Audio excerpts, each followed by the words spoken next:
And today we have stories for you from both coasts. Let's begin now in Fort Pierce, Florida, with the story of a chimpanzee rescue operation. Dr. Carol Noon took on the U.S. Air Force to give these chimps a proper home after years of testing and, frankly, questionable care.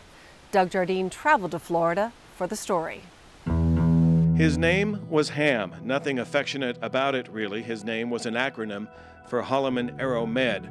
Holloman as in Holloman Air Force Base in New Mexico. Taken from his home in Cameroon, Ham would be trained at the Air Force Base along with several other chimps taken from their native lands to become astronauts or chimpanauts or whatever you'd like to call them. Following several test flights with monkeys and mice, Ham became the first chimpanzee in space when, on January 31st, 1961, his rocket, the Mercury Redstone, flew almost 6,900 miles an hour at an altitude of 157 miles, a 16.5-minute flight. The U.S. Air Force had successfully trained a chimp for short space flight. But what would the Air Force end up doing with these animals who had been taken from their homes and used in space testing? They were sold to a biomedical lab also in New Mexico, and that's where this story really begins.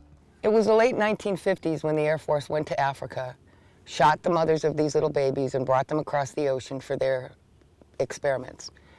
I can forgive the Air Force that. That was 50, 40 years ago. But since that time, we've learned so much about chimpanzees. Through Jane Goodall and other people's studies, we've learned they have a sense of self, a sense of humor, a sense of justice, that they have a socially sophisticated communication system, that they make lifelong bonds, that they mourn their dead. But the Air Force treated these chimpanzees as though they had no knowledge of what we've learned about them, and essentially had not evolved in their opinions of chimpanzees since the day they shot the first one. So these are the chimpanzees that were the result of the lawsuit with the Air Force. And the lawsuit, the grounds for the lawsuit was that the Air Force threw the chimpanzees away to a biomedical lab with the worst record of primate care in the history of the Animal Welfare Act. That was the grounds of the lawsuit. So I knew these chimps came from a bad place. 6 months after these 21 chimps were released on this island, I got a call from Fred Colston. And I had a chance to go to the lab that these chimps came from. That's the New Mexico lab? Mm-hmm. Okay.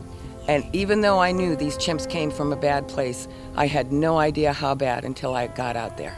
I got 21 chimps in the lawsuit. Okay. And then 6 months after they were released onto this island, I took over the other 266. The original 21 chimps were all survivors or descendants of those who had been captured in Africa and used in space testing. Dr. Carol Noon is an incredibly committed and dedicated crusader to make things better for the chimps, but she didn't have anywhere close to the necessary funds to make that happen until a handful of key foundations stepped in to help. With money donated to Noon's newly formed organization Save the Chimps, she was able to actually buy the biomedical testing facility in New Mexico. Her initial efforts were to make living conditions for the chimps there actually livable. Then, she and her organization purchased this land in Fort Pierce, Florida. This Save the Chimps sanctuary is now the largest chimpanzee rescue effort in the United States, incorporating the largest chimp relocation effort ever undertaken. Dozens of trips back and forth from New Mexico to Florida, with dozens of trips left to go. And it is not as easy as relocating them here. There is a myriad of things that come into play once the chimps arrive. That structure behind me across the land bridge, we call it a half tunnel. It's one side is chain link and the top is shade cloth. And the idea behind it was, it occurred to me that if I were Carlos and I lived in a cement box for 40 years, how willing would I be to have a door opened on a 3 or 4 acre island and go out and embrace it? If it were me, I would want a little something to help me along the way. So that's why we built these. And in fact, that's exactly what they use them for. When we open the doors for the first time, the chimps often explore the island using the tunnel. What happens then is we start taking it down in little sections, 10 feet at a time, and eventually the whole tunnel is gone. The path remains, but they don't need it anymore. But it's just that little security, a wall or a ceiling to help them to explore their new lives.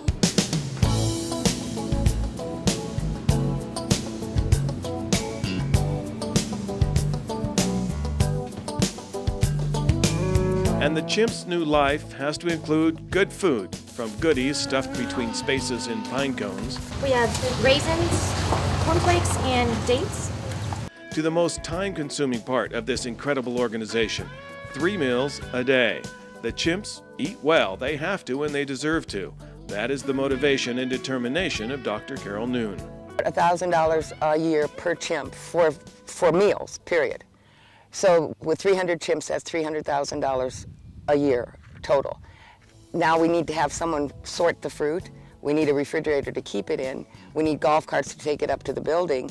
And once you feed the chimps, you know, the next morning you have to come and clean up that stuff. What the chimps ate before they came here, what the biomedical chimps ate, was a diet of nothing but monkey chow, which is like dry dog food.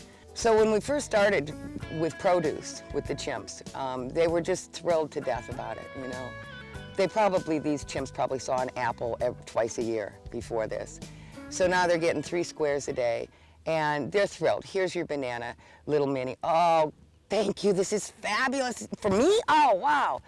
About a week later, here's your banana, little mini. It's so small, and it's got brown spots. I want that banana over there. So in a very short period of time, they started getting stroppy and having standards and, you know, things that we had to measure up to. So you've seen the chimps now responding because it's lunchtime and they're entering buildings like this all over this fantastic sanctuary.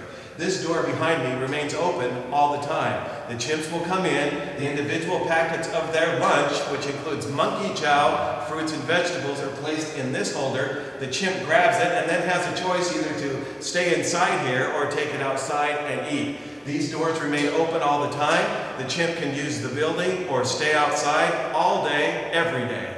The chimps love the freedom, and each is in and out of their individual house time and time again every day. A further explanation of this 12-island sanctuary is straight ahead.